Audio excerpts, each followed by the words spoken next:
Welcome to Smash Writing. I'm Paul. This is Justin, and today we get to talk about another Justin's great idea, and that is we are now 3 films into this Bond series. 24 more to go.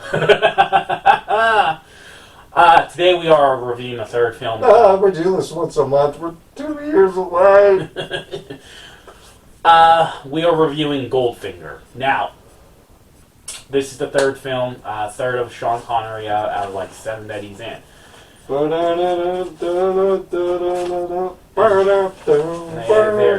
you go. It had a much bigger budget. It made a lot more money. Go on and give us the plot. Alright. Did you just like fuck up on the yeah, which yes movie? I did. Alright, Thunderball. That's next month.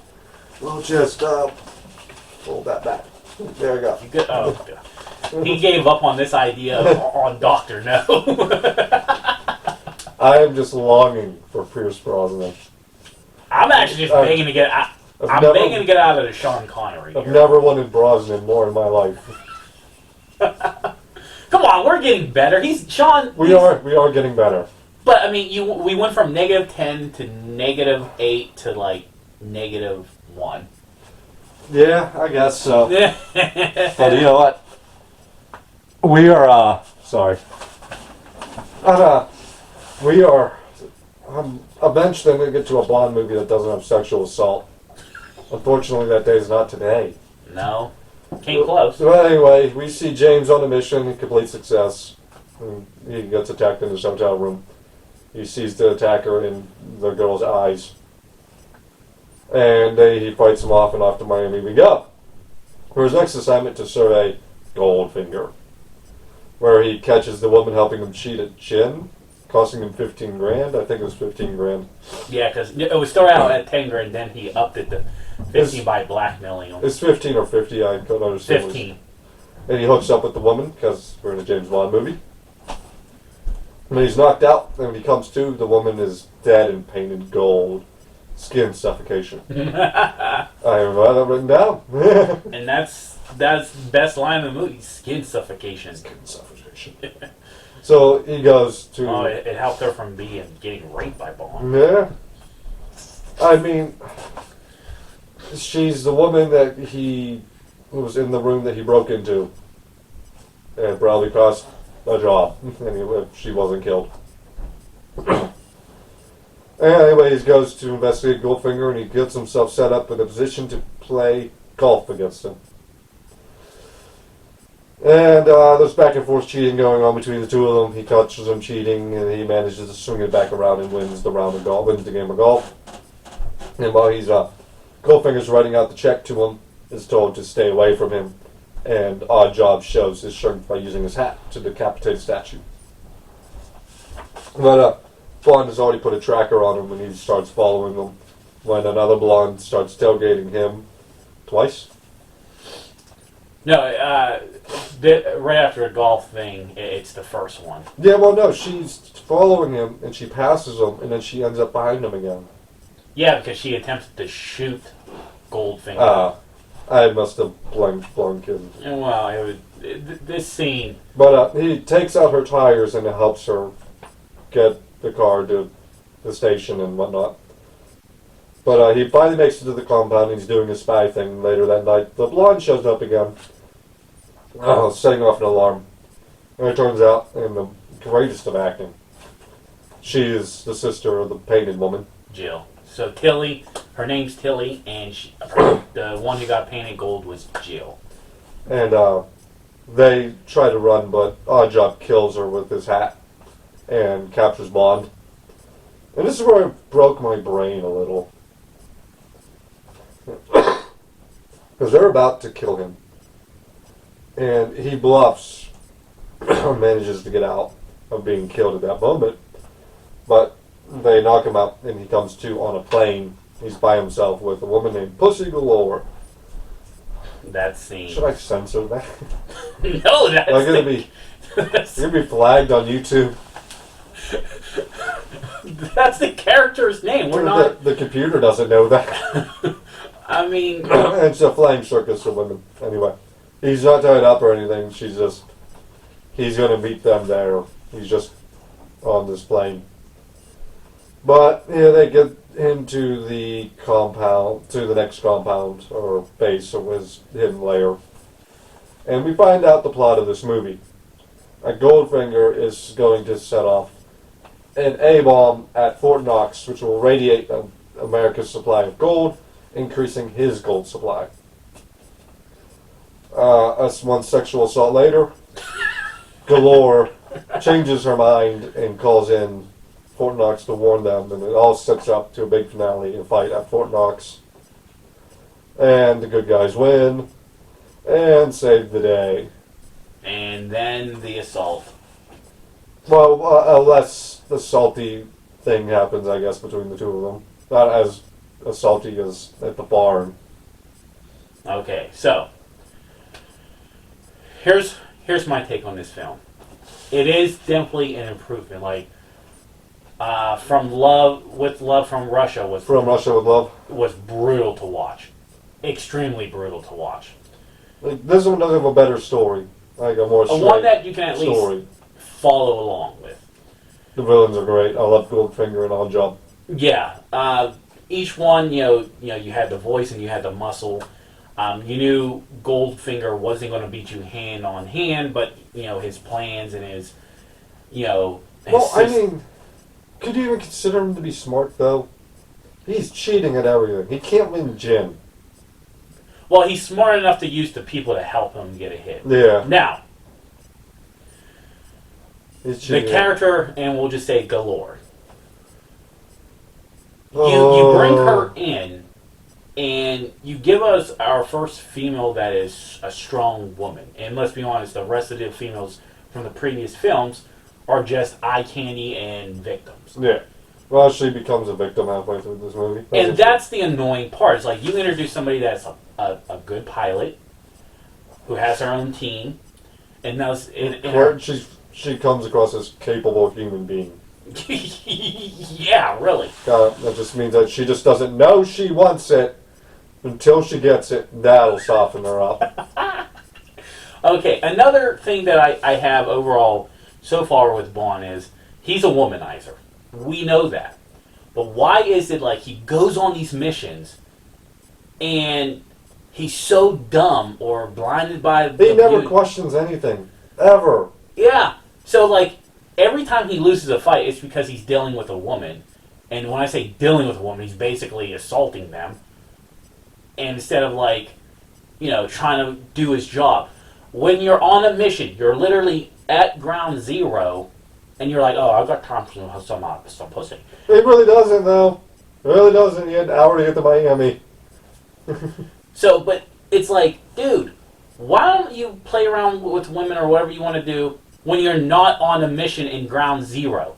Like if you're going into, like at the beginning of the film, he, at the Latin drug smuggler, he's at ground zero, I mean, where everything's taking place, all the crap, and he still wants to get some booty, and then he nearly gets his ass whooped if it wasn't for him seeing the reflection in her eye. You're an idiot! Well, I think it's like, it's like, people are like, oh, you're just being too sensitive. Like, I grew up with Pierre Brosnan, you came along with Craig. Yeah. The womanizing's always there. Yes. But it's always more done flirtatiously. Yeah. And back and forth between him and the ladies around. Even the Daniel Craig one, like the flirting wasn't like even like on Bras Pierce, because he was more rough at it, not like abusive rough, but just like trying to hone his craft. But he was still, if he got his ass kicked I'm talking about the Daniel Craig's one, it was mostly inexperience, not basically with Sean Connery. Oh, I'm going to sleep with this woman, and look, here comes the bad guys. I wasn't expecting this. He never stops to question a goddamn thing. Yeah. Ever, like, from Russia with Love. Oh, there's just a random woman in my bed. Lucky day for me. Like, dude, you're on a mission, and people are now... to know, this woman can't leave here. She's stuck with me. Ha, ha, ha. Now, the character of Jill, who it really became the character... He was only on screen for 5 minutes. You knew she was going to die. Because here, like, she's working for a madman, obviously. Here comes Bond breaking into the room. Well, he didn't break into her. He like grabbed a maid and dragged her over and used her key. Yeah, okay, well, that's still technically breaking and entering. You just had a key to get in. So, here she is calling this game for Goldfinger. A random guy just comes in onto the balcony. And you're sitting there just memorized by his beauty or whatever. And she's just like, oh, Yes, I'll go to dinner with you. and yeah, you just kind of said my death wish. So now after they go back to his hotel room, without a care in the world, he does what he does, and then expects no consequences. Dude, you're at ground zero. You just the villain's card game. I don't care what card game it was. You still mess it up and you put your guard down. Like, and then you may want to make me believe that James Bond is this bad spy. No, he's a horrible spy and he's lucky. That's all he is. Connery's not come off a badass at all in any of these three movies. No.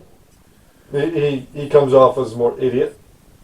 Yeah. He's just gotten himself lucky a couple That's times. what I like. Literally, he. That's what I couldn't agree more. He comes off as an idiot who just got lucky. Like he's not. Like we're bashing this movie. This was the better of the three. Yeah, yeah.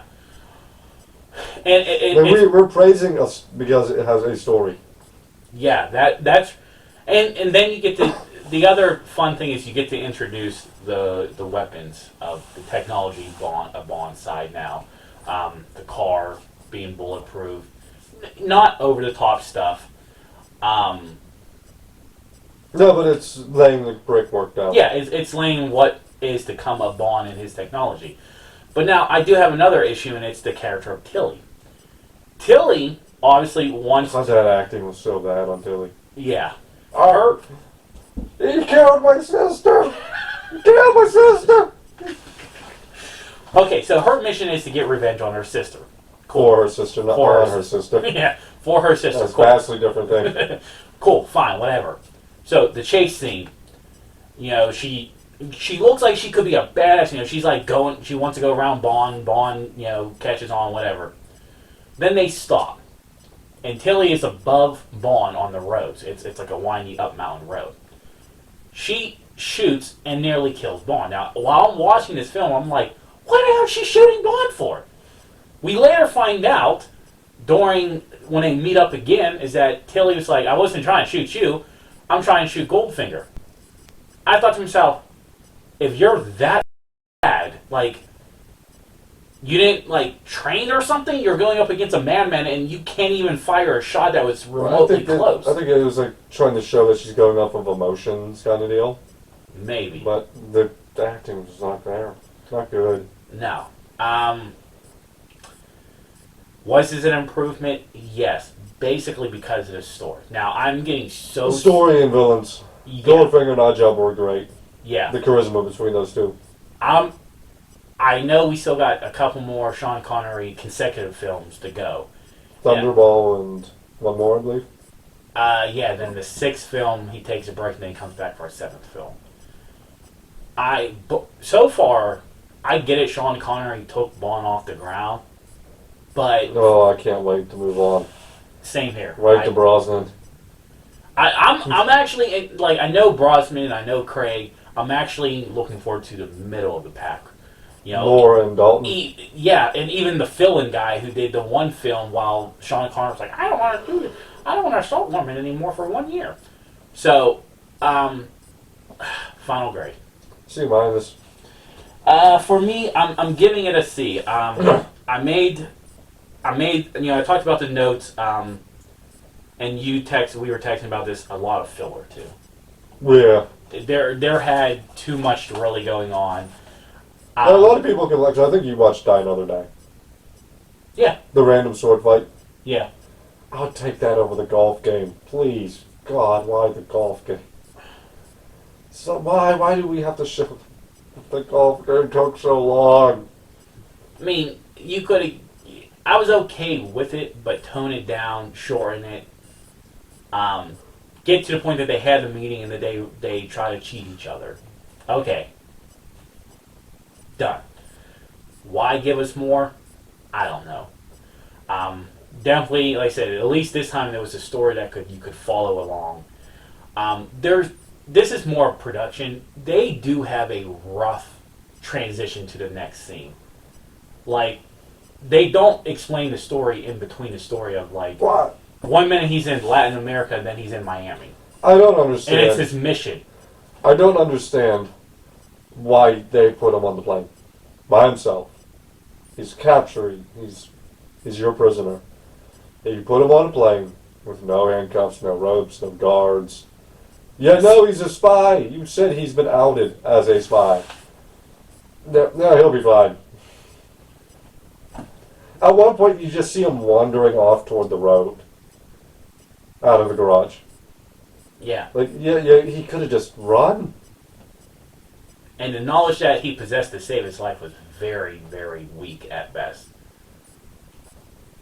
But it's a C. It's an average film. Who would have thought average is the best film so far this series? Yeah. But that is our review of Goldfinger. Until next time.